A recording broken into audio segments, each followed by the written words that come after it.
Hello and welcome everyone. My name's Karuna. I'm the head of the media and social media teams here at the ABS. And welcome to our first ever ABS data crash course for journalists. We put together this workshop because we really have so much that ABS produces a wealth of data that's freely available. We do much more than the census every 5 years. We have more than 500 statistical releases, in fact, in a year. And we here at the media team are really like the front door to all of that data and your spirit guides, if you will, to this wonderful world of statistics. But first of all, I'll just start off with an acknowledgement of country. In the spirit of reconciliation, the ABS acknowledges the traditional custodians of country throughout Australia and their connections to land, sea, and community. We pay our respect to their elders, past and present, and extend that respect to all Aboriginal and Torres Strait Islander people who are joining us today. So, introducing the media team, we have Mel Keat is the media manager. She'll be the first presenter today. And we've got Aidan and Toby who will also be presenting today, and Josh is manning our phone lines while we're in this workshop. So this is the team that you'll be speaking to if you call our media line or emailing us. And we have our data experts and spokespeople who can speak to the data in depth, and we'll also help you coordinate those interviews and chats. But our role in the media team is really to help you independently find the data yourself. So this workshop is going to go for about 50 minutes and we'll have questions at the end. We do have a workbook and this recording, of course, available as well afterwards. So to cover this session, what we're covering in this session is Mel is going to start off with looking at some basic statistical concepts, which can be found in our guides and dictionaries. And then she's going to be deep diving into some of our census data tools.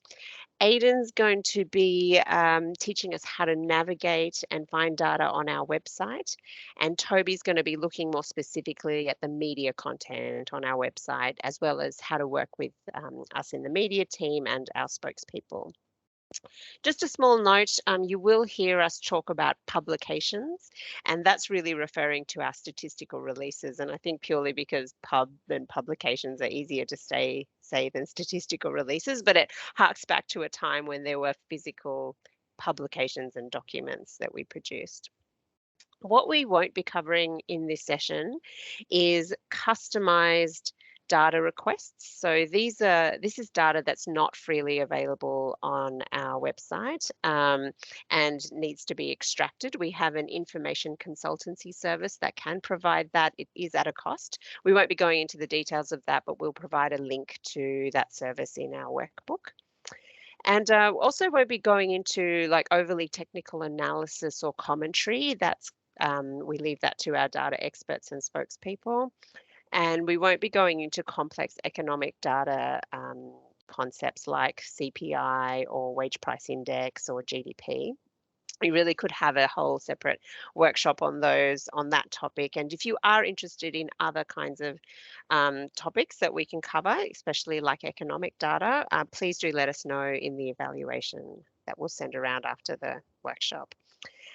So if you've got any questions, please do just pop them in the chat along the way, or we'll have time at the end if you just want to pipe up then. And yeah, enjoy the workshop, and I'll hand over to Mel now to begin. Thanks, Mel. Beautiful. Thank you, Karuna. Okay, so as Karuna mentioned, I'll be taking you through a couple of the guides that we have for the statistics that you might want to find, and then we'll be going into how to find those. So just a quick note before we start, we'll obviously be covering a lot of ground here. Now, I just want to reassure everyone that the intention is absolutely not that you memorize all of this or that you know everything about these guides once you leave this session. It's purely just to make you familiar with what we have out there and so that you know where to look, basically. So to begin with, before we go searching for the data that we want, it's necessary to understand the data that you need. There's a lot out there, and these hopefully these guides will help you drill down into what it is that you want to find. So to start us with that, we're going to go into our website to find the Guide to Labour Statistics. So from the home page, you can access this through the statistics bar. But I'm telling of my generation here, where I just like to go straight to the search bar and search Guide to Labour Statistics.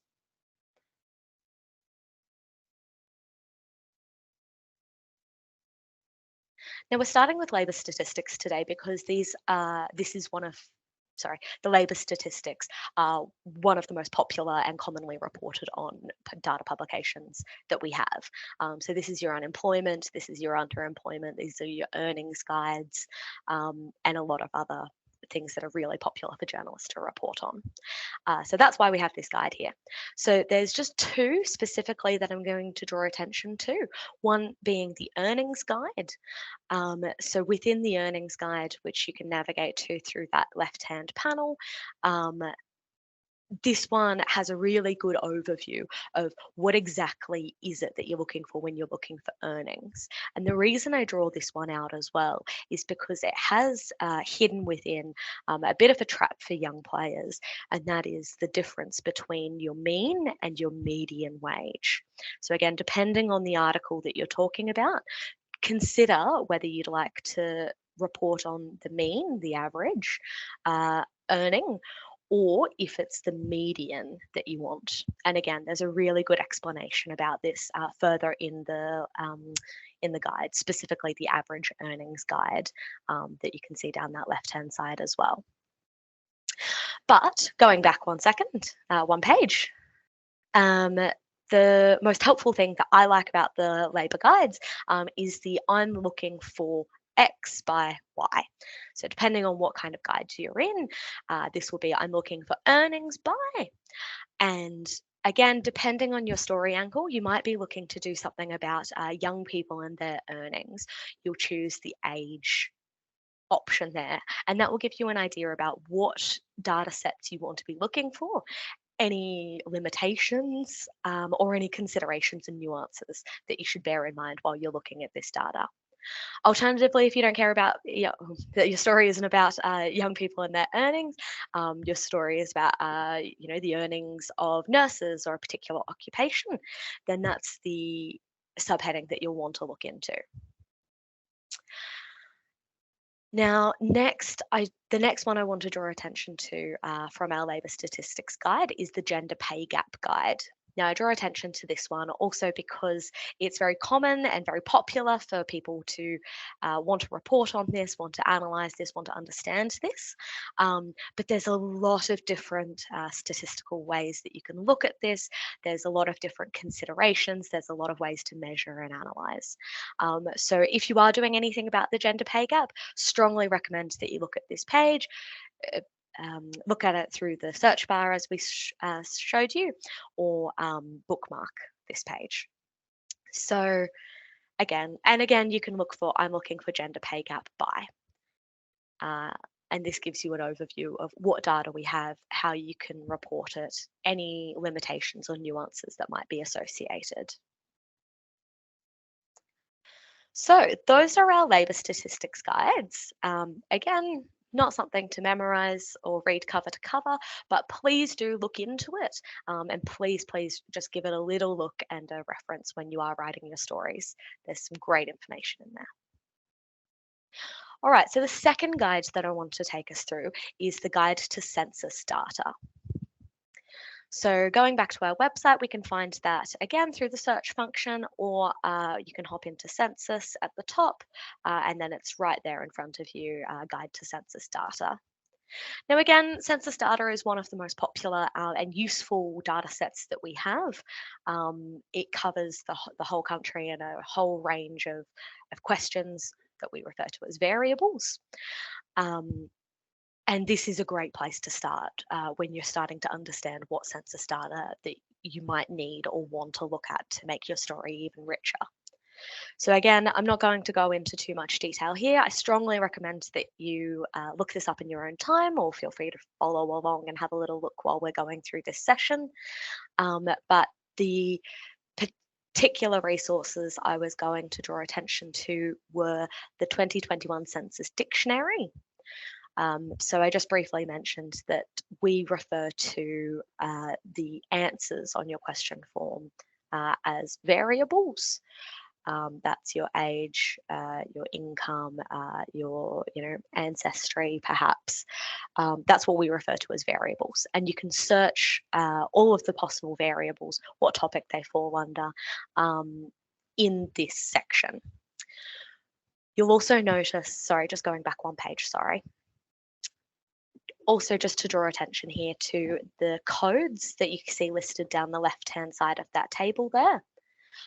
They will come in handy, or you'll see why they're relevant a little bit later on in this session when we start teaching you how to use the tools.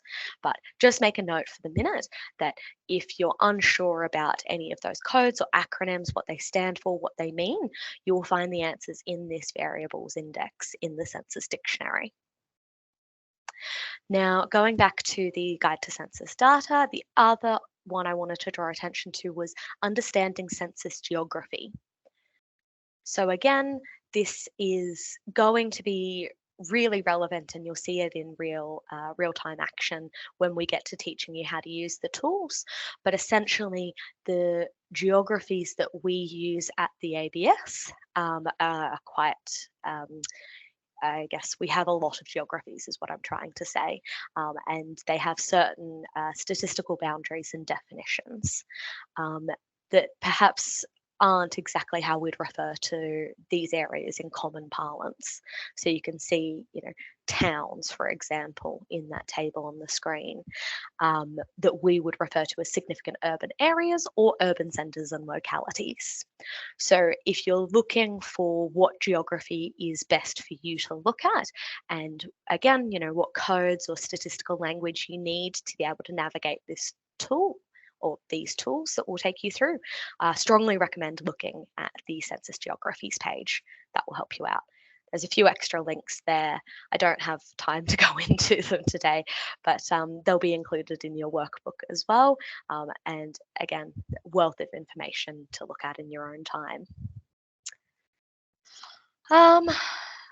Finally, I wanted to draw attention to our general terms and concepts page. So this is one linked in your workbook, is findable through Understanding Statistics. There you are. Statistical terms and concepts. Thoroughly recommend bookmarking this one as well, and just exploring as you would a style guide. It's definitely not a resource to sort of sit down and read cover to cover. It's not that interesting. But if you are unsure about whether you should be reporting using this language or that language, or you're reading a publication and just want to know what is meant by this particular phrase, come back to this page. This will usually have your answer there. All right, so with all of that in mind, let's dive in. Let's start exploring some census data. So in our next slide, yep, perfect. So here is a bit of an overview of the three types of tools, the two types of tools and the three tools that we'll be taking you through today.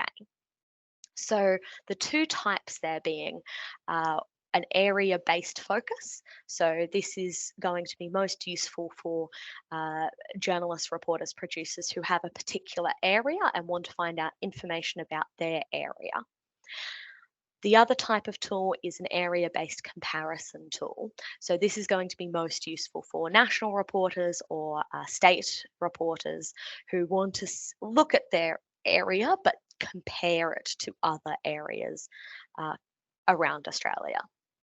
So we're going to start with the area-based focus tools. These are called Quick Stats and General Community Profiles. And the difference between them is just the level of detail that's available. Quick Stats, as the name implies, is really quick, high level. Oh, I just need to check this one thing about my area. I just want to find out the population, the sex breakdown, what the cultural and linguistic diversity situation is. what the education and work situation is in my area, you can get that really quickly. The general community profiles is a Excel that we'll download. And again, we'll walk you through how to do that. But that's for a bit more of a deep dive. So if you do want something that's beyond quick stats, then check the general community profiles, and that will have a bit more detailed data for you. So how do we get to these?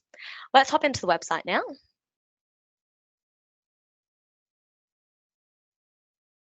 And we're going to navigate to that census bar at the top, into Find Census Data, and finally Search Census Data. So this is the tool that you will use to access quick stats and general community profiles together. Now you can see on the left-hand side that there's an option for you to type in your geography or your location, your postcode, and you can also,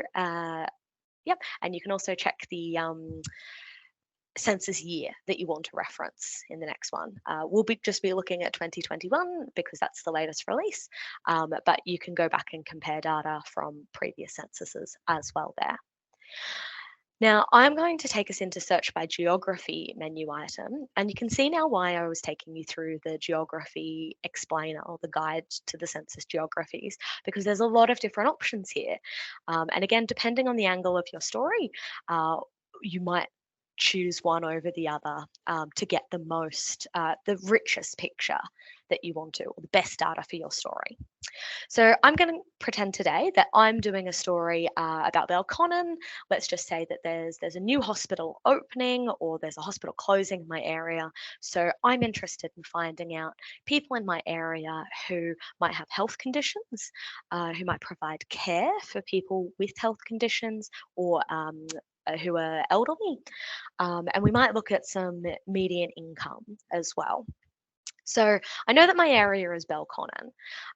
Now, presumably I've looked at the guide to census geography, and what I've realised is that I can't go into a local government area because Canberra, ACT, is one government. So it's one government area. So I'm going to have to use a different geography. So what I'm going to do is I'm going to go into suburbs and localities here. We're going to take you through this just so you can see how it's divided down. You can choose any of these. I'm going to choose ACT. That's where I am. And then it becomes alphabetical from there. So let's find Belconnen. Now these two buttons will pop up for our search results. Like we said, first we're going to go into quick stats. And I'm going to find the information, going to see if the information that I want is in here. Again, this is just fun to play with in your own time or follow along at home. But because I'm wanting to be quick and wanting to find the information for my story, I'm just going to use my Control or Command F function and type in health. Beautiful. All right, so that's given me a few hits. I'm going to go to the subheading that says health first, because that's really at the crux of my story. And beautiful. I've got a list of the number of people, but also as a percentage of the total population in Belconnen who have all of these different types of long-term health conditions. I also have a comparison about how that compares to the territory as a whole and Australia. So that can provide me some really useful context and some great reporting tidbits to see how we compare in Belconnen to the territory around us and the nation. Further up, again, you would have seen. Oh, and sorry. You can collapse these subheadings down as well, is the other way to do this. So if you wanted, you can just roll down the page, collapsing headings until you find the one that you want. That's another way to go about this. Okay, so yeah, wealth of information there to explore. But let's just say, okay, like I might change up my story angle a little bit here for a clearer example. But let's say it's not a hospital that's opening, but it's a Croatian club. And I want to find out how many people are of Croatian descent in Belconnen. That's not something that's going to be available in cultural diversity, because in quick stats, again, it's top 5. So I can see the top 5 for all of the variables here, but Croatian isn't in there. So instead, let's have a look at the general community profile and see if it's in there.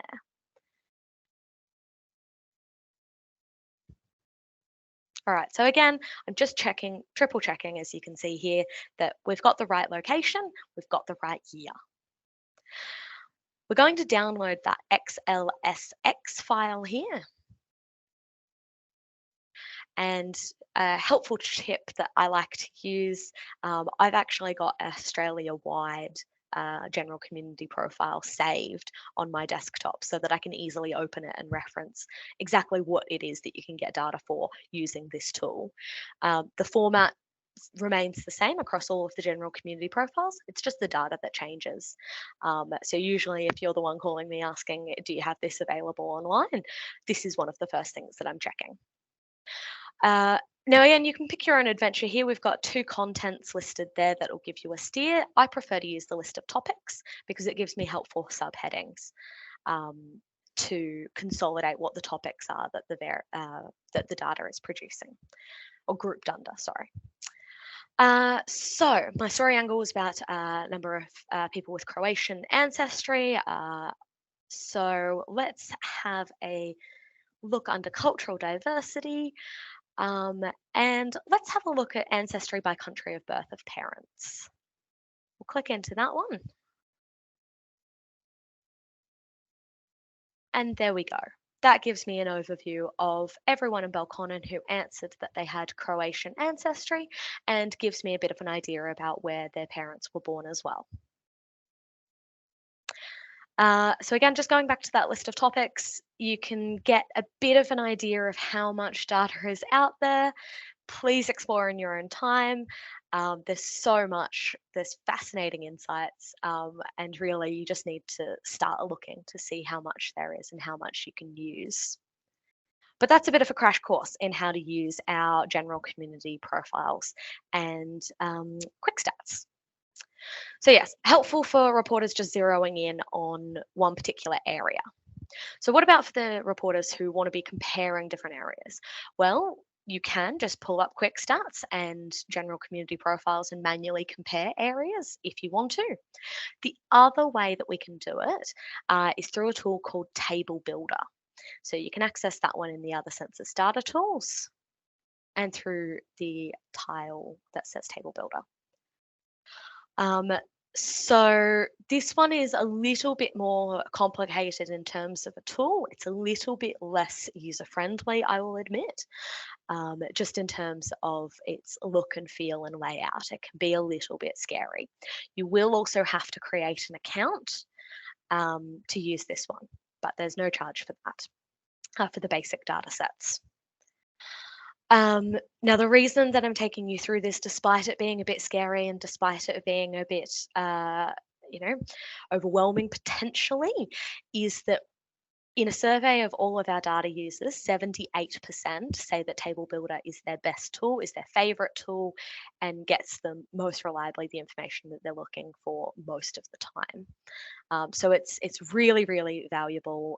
It's worth using, it's worth getting familiar with, and it's also worth referencing the step-by-step user guide that guides you through all of these, how to build a table.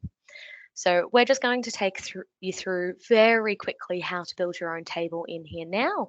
We're just going to be looking at one variable by one variable, and hopefully just taking the fear out of this a little bit.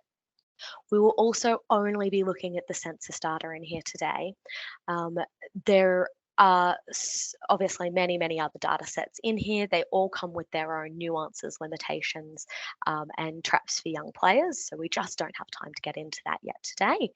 So for this example, I have a story angle that I'm coming in here with. It's going to be capital city by highest educational attainment. So I want to know which capital city has the most highly educated people on average. So for that, I'm going to click into the yellow folder down the left-hand side that says 2021 Census of Population and Housing. That's the last census. We're going to go into basic.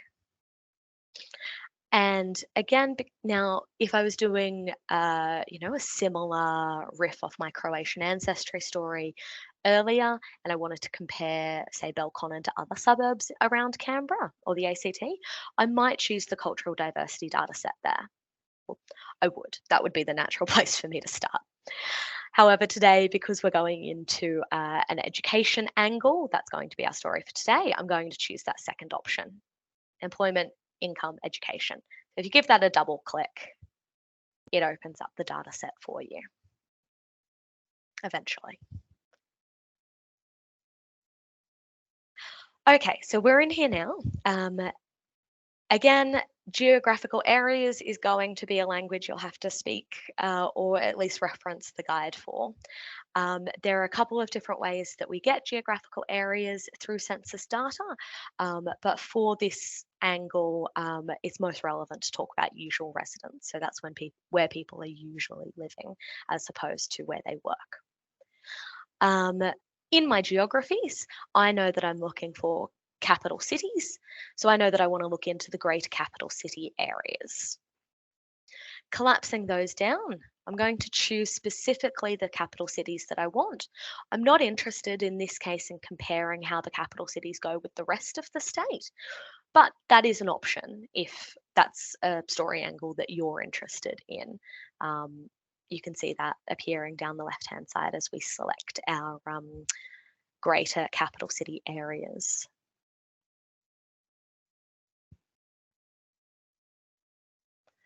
So once we have all of our geographies, it's a simple matter of just adding those to a row. You'll see that the blue buttons at the top of that menu down the left-hand side has appeared. So we're going to pop those into a row and see it appear. Next, we're going to roll down and find what is the variable that we want to compare. You can get an idea of some of the other things that you could compare depending on your different story angles. If you wanted to look into, health conditions, need for assistance, unpaid working care by a capital city, that's all very much possible. But for today, we're going to look into the education and qualifications area and the level of highest educational attainment is going to be my story angle. You'll see that these are those little codes that we were talking about before, the acronyms and codes. So again, it's worthwhile having your census dictionary open in a new tab when you're going through this if you're unsure about what any of those refer to. So I'm just going to click all of these here and add them to a column. Beautiful. Looks like I've got my table more or less looking how I want it to look.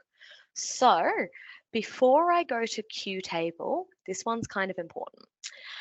You can see the Q table blue button up in the right hand corner. And there's a drop down menu next to that. Now, unfortunately, this defaults as CSV file type.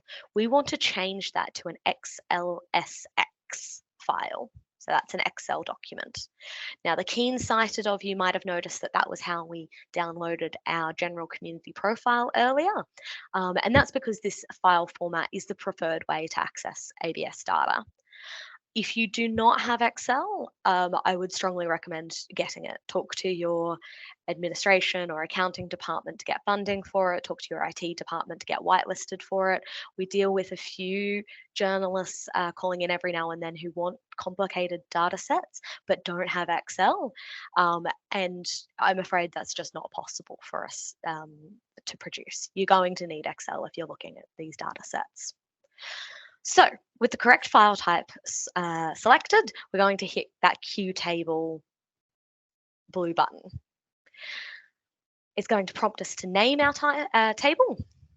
A little tip here as well, TableBuilder keeps all of your previously built tables, which is really, really handy if you just want to hop back in and see what you've pulled last time, but can also get quite confusing if you're not using very rigorous titling formats, or if you're not being very descriptive in your title. So that's just a tip that I learned the hard way. So we can hit Q table on that now. A new link will pop up at the top. Go to your click on that link that says Save and Queue to Tables.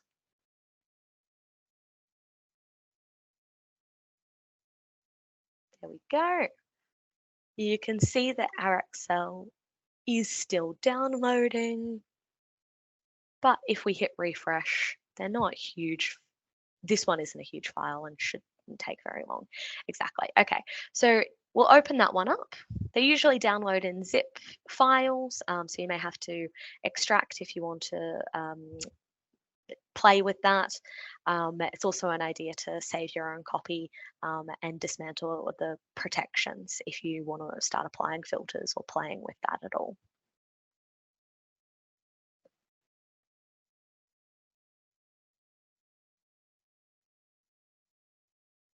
Beautiful.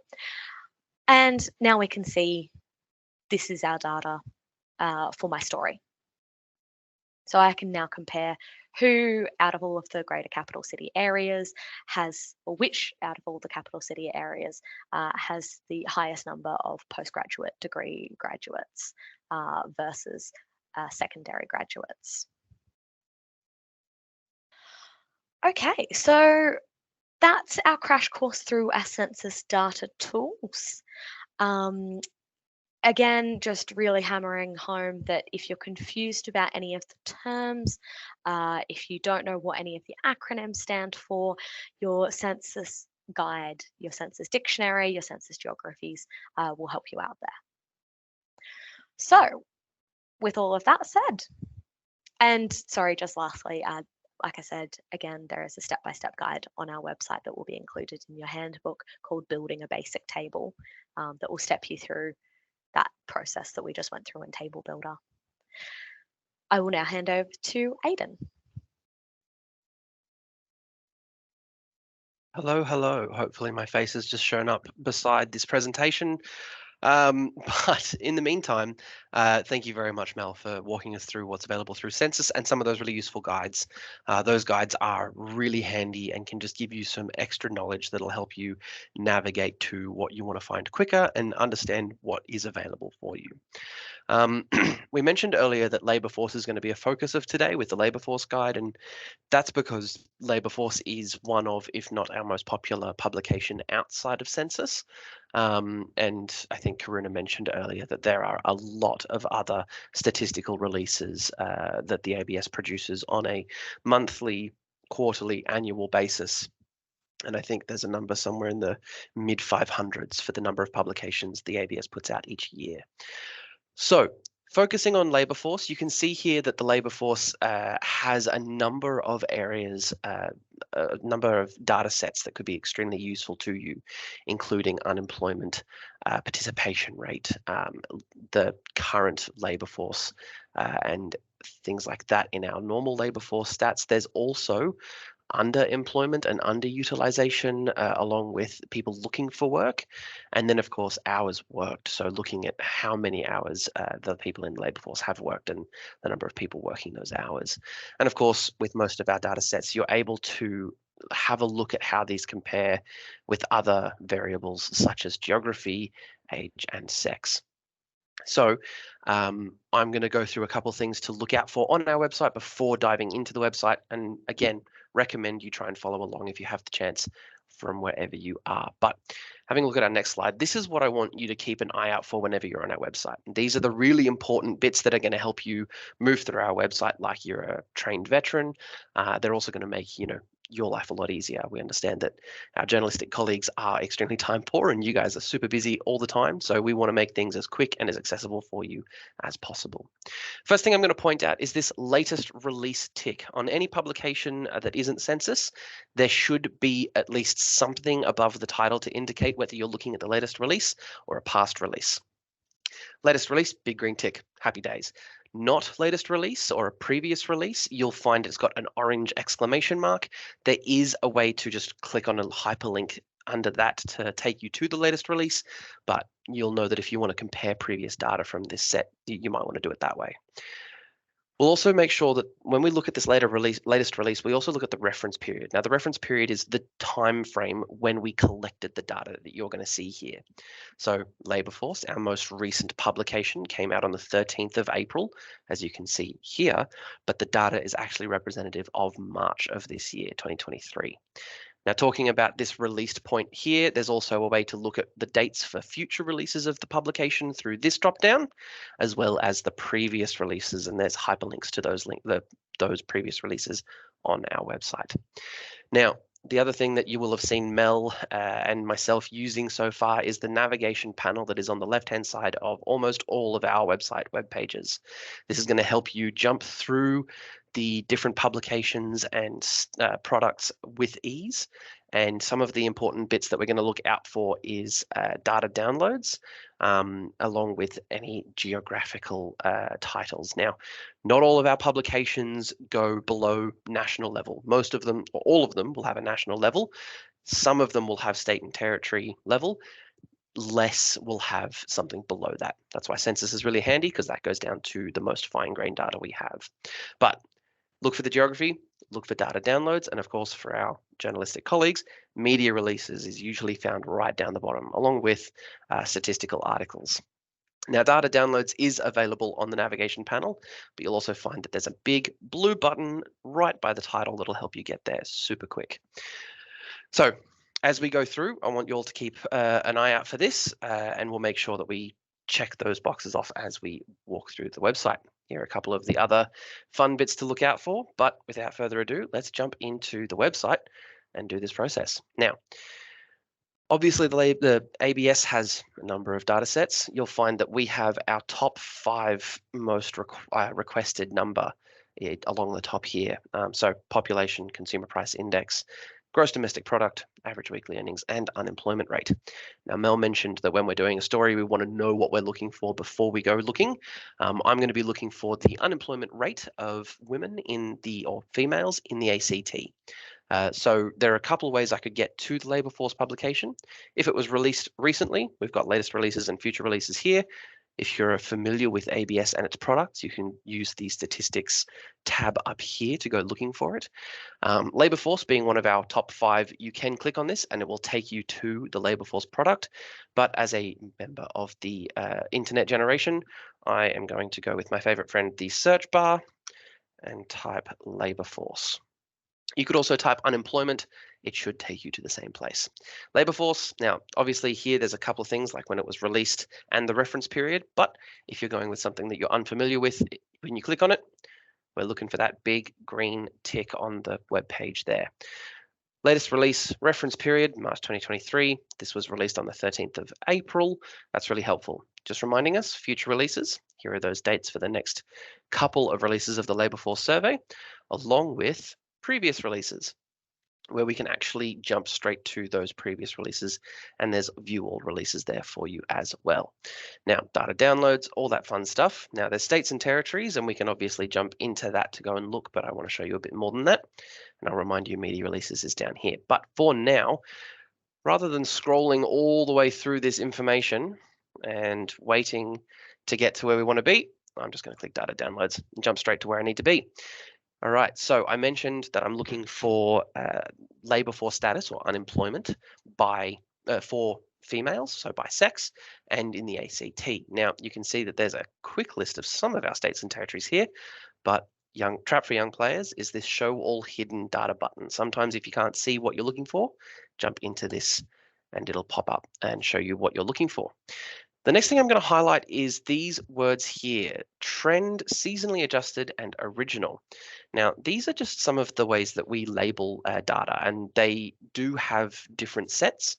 I'll explain a bit more later, but the idea here is that original data is just the raw data that we've calculated. Seasonally adjusted, it sort of takes into account the month, the time of year, things that might be influencing the data, and they try and just reduce the impact of that to give a more clean understanding of what we're looking for.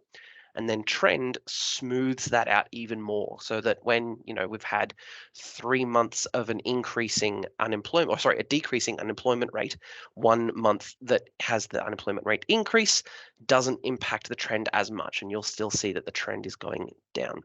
This isn't too much to worry about, but we can get into that later if need be. So labour force status by sex, Australian Capital Territory. I'm going to use seasonally adjusted just because it is currently the most accessible and understandable with the ABS. Trend is usually our recommended, but COVID-19 interrupted some of that data. So we've recently brought it back in, but for now, seasonally adjusted is what you're going to want to look for.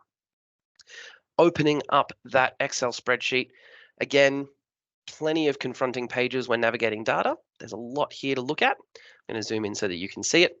Things that you want to check when you're on this page, which is just our index page, is that you have got the right table. We're going labour force status by sex for the Australian Capital Territory, and it is seasonally adjusted. You're going to see that there's a bunch of fun information on your right, but on the left is our data item description, and this is where I want you to focus. This is where you're going to see what it is you're looking for. Now, I mentioned that I wanted the unemployment rate for females. We're obviously in the Australian Capital Territory, but what I'm going to actually quickly show you is the unemployed total for females. Now, seasonally adjusted, there's a blue link here, and this is going to take us through to where we want to be.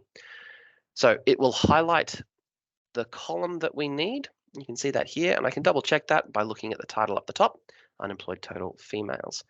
Now, before we go any further, I'm going to want to double check here on the left where our which month our data is coming from. And in ABS publications that have this time series look, we go right to the bottom and we'll find March of 2023. Now, back across the top, unemployed total females. Here, a few things that I'm going to point out before we look at the number. So the first thing I'm going to highlight is this units button, this unit cell here. So you can see that this is representative of how you should interpret the number down here at the bottom of the column. Some of them will have different, like the percent, but this one has 3 zeros, and that's to show us that this is actually numbers in the thousands. So the total number of unemployed females in the ACT is not 3.2, it is 3,200. Those 3 zeros just needed to be added to that decimal place there. So that's a really easy one to sometimes miss, and especially when you're dealing with ridiculously large numbers, it can be very tricky. So just make sure we double check that. Now, the other way we can navigate this page is by scrolling across and looking at the different titles. I'm looking for the unemployment rate of females that I mentioned before. There's our percent, happy there, seasonally adjusted as mentioned. And right down the bottom, March 2023, the unemployment rate of females in the ACT is currently 2.4%. And you can see the historic data just above so that you can give some time series comparison as well. So that's just some of the stuff that I want you to pay attention to when you're going through these Excel spreadsheets. The other thing you might come across that'll be a bit spooky is these red little flags on the cells. This one doesn't like me very often, but if there are red flags in the actual data, you can hover over it and it will tell you why it's there. Sometimes it's got to do with high relative standard error, which means that yes, you can use it, but we advise some caution. Anyway, jumping out of that, not getting into too much detail, we're going to jump back into the website, and I'm just going to highlight a couple of other useful bits and pieces. First and foremost is the methodology. The methodology document will be on the bottom of every publication, and you can jump into it, and it will give you concepts that are behind the collection and production of this publication or data set. So really useful information like scope and coverage, collection method, how this data is pulled together, as well as how it's calculated. The fun thing here that I like to show everyone is the glossary. Statistics often come with a number of words that we don't fully understand, so just getting our heads around them can be really useful. Now, there is another document beneath this that is extremely useful, that is sort of like even a deeper dive, so that if you don't understand something, you can go further, and that's the concept sources and methods. Now, concept sources and methods, again, available for most of our products, really, really useful. I won't go into that too much, but there is another glossary and an acronym glossary. We mentioned acronyms earlier with the Census. Other publications have them too, and you can find out more about those there. Jumping back into our main publication, the last thing I want to point out, of course, is what I highlighted earlier, the media releases. For, of course, our journalistic colleagues, you're going to want to know how to access those and some of these statistical articles. But to talk more about that, I'm going to hand over to my colleague, Toby. Thank you, Aidan. Awesome. So, hello everyone, and I'm just going to talk a bit more about how we're here to help. So our role is to make your job as simple as possible when it comes to getting what you need from the ABS. Whether you're looking to subscribe to our media distribution list or you're after guidance finding particular data within our many amounts of publications that we have out. So as you can tell from the mind map here and probably off the back of Aidan's presentation on the labour force data, there's a lot that the ABS offers that we can help you with. So I'll show you a couple of relatively simple things today. The first being how to access our media releases and how to filter them by theme to fit what topic you're looking for. So if we jump over to the ABS homepage, to the beginning. So when we're here, all we have to do is scroll down a little bit. We'll find a really nice little box there that says Media Center. We click through to that one. You'll see that we're presented with a bunch of interesting and useful information here. Most importantly, we've got our contact information, but we've also got a lot of stuff for media colleagues. We're going to click through to media releases, which will cover our current and previous media releases. And once we click through to here, we'll see everything in terms of our media releases. Very handy to have. Obviously, they are listed most recent. And from under that, we'll go to our ones that are from a long time ago. But obviously, you guys coming here will be looking at the most recent ones we've published. On the left, you'll see that there is a filter by theme tool. Super handy to have. Essentially, if I'm looking to write a story on the latest labour statistics, for example, I can click on labour. And that will filter all the latest media releases by labour. Super handy to use this tool, as it will obviously help you dig further down into the media releases and publications you're after, which is super handy to have if obviously you're working to a tight deadline, which I assume most of you probably will be. If you want to look ahead at future releases we have, we can click back to the media center and click to future releases. And this will show you all of the publications we have coming out by month. So it's worth noting here that you can also categorize these by theme as well, which is again handy if you want to focus in on the topics you're particularly looking for. Something I want to note in this section is that this shows every release coming out, not just the ones with media releases attached. Publications that have media releases are usually listed in our week ahead media alert, which you can sign up for following the presentation if you haven't already. Worth noting as well, we've been releasing pre-recorded audio grabs with some of our releases and would absolutely encourage any feedback you have on whether you find these useful as well if you have come across them. Just in terms of contact details, if you jump back to the media center, Aidan, our email address is there, media@abs.gov.au, as well as our phone line, which is manned between 8:30 and 5 p.m. Australian Eastern Standard Time if you want to get in contact with us. Those details are listed on the workbook as well, just as a quick shout for that one. So if we jump back to the PowerPoint presentation now, the other thing, of course, is our spokespeople. And as I said before, we're here to help you get the information you're after. And obviously, some of that will come down to talking to our ABS spokespeople on the range of publications and data sets we publish. And you can see here some of the fantastic spokespeople we have on offer. So in terms of this, I'd like to note a couple of things. Our spokespeople can speak to the data, its collection and its potential value. They generally cannot speak much on a conclusive why, but can discuss drivers of data points. So please do keep this in mind when you're making interview requests. As well as that, always provide interview questions ahead of time as well. You've probably heard that from us if you've requested an interview anytime recently. Essentially, our products cover a vast range of data, as you've probably seen today, from almost every imaginable geography in Australia, and our spokespeople can't be expected to speak to that data or list all these specific different little things off the top of their heads, even if they wanted to. So we do strongly encourage sending across questions, or at the very least a rough guide to topics you'd want them to cover, as it allows them to prepare for the interviews ahead of time, which ultimately means a better interview and story for you as well. So if we jump across to the next slide, We also, if you didn't know, we are also on social media and more than happy for you to use our content with appropriate attribution to us and the relevant platform it was posted on. If you don't follow us, our social team are fantastic in creating really fun and interesting ways of interpreting the data we publish. So do give us a follow if you haven't already, or give us a look. Back over to you, Karina. That's all from me.